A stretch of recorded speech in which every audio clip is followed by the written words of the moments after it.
يا سلام بقى على الطاجن القمر الجميل ده اللي هنعمله. بصوا بقى طاجن مش عايزة اقول لكم فظيع فظيع فظيع. وجاي بقى ان شاء الله العيد الكبير كده، كل سنة وانتم طيبين. نقدر نعمله فيه ونعمله بقى جنبه شوية رز ابيض، شوية رز بشعرية على حسب ما انتوا عايزين. احنا عندنا هنا سمنة وزيت، انا بحط الاتنين مع بعض. وعندنا دي لحمة موزة. اللحمة الموزة دي بتبقى تحفة تحفة في الطاجن دوت، مش عايزة اقول لكم بتبقى فظيعة، بتبقى حلوة قوي. احنا هنعمل طاجن ايه؟ طاجن لحمة بالبصل. جربوا القطعية ديت من اللحمة في طاجن اللحمة بالبصل. هتعجبكم قوي بجد، بيبقى طعمها تحفة، والولاد كمان بيحبوا اللحمة دي قوي. لانها ناعمة كده، ومش مش بتاخد مضغ كتير معاهم يعني. حطينا بقى اللحمة بتاعتنا. طبعا الطاسة عندنا لازم تكون سخنة جدا جدا، والمادة الدهنية بتاعتنا تكون سخنة جدا. هنحط اللحمة، مش هنقلبها غير لما تاخد لون، علشان ما تنزلش اي سوائل منها وتنشف. بصوا زي ما انتوا شايفين كده. هقلبها كده ايه على الناحية التانية. كويس. بصوا ما نزلتش مية خالص. انا مش عايزاها تنزل اي مية خالص، دي الدهون اللي انا حطاها. حطيت بقى، نحط بقى ملح وفلفل والتوابل بتاعتنا. في ناس طبعا مش بتحب تحط ملح في الاول، بس انا اقول لكم انا بحب احط ملح ليه. الملح بيطعم اللحمة جدا.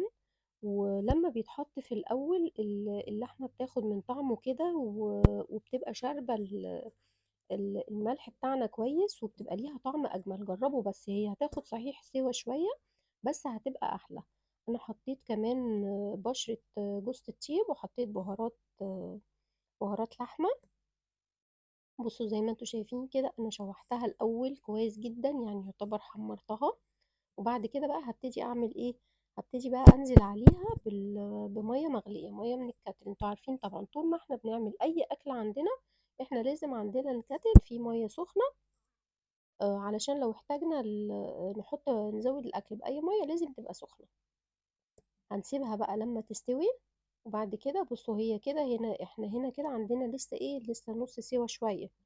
ما استوتش. هحط عليها بقى كميه البصل بتاعنا، كميه محترمه كده زي ما انتوا شايفين. ليه؟ البصل ده بيديها طعم مسكر حلو قوي، وبيديها بيعمل الصوص بيبقى تحفة. وحتى هو طعمه لوحده لما بنحطه على الرز بتاعنا بيبقى بجد بيبقى طعمه رهيب. انا حطيت شوية توابل تاني علشان البصل بتاعي اللي انا حطيته.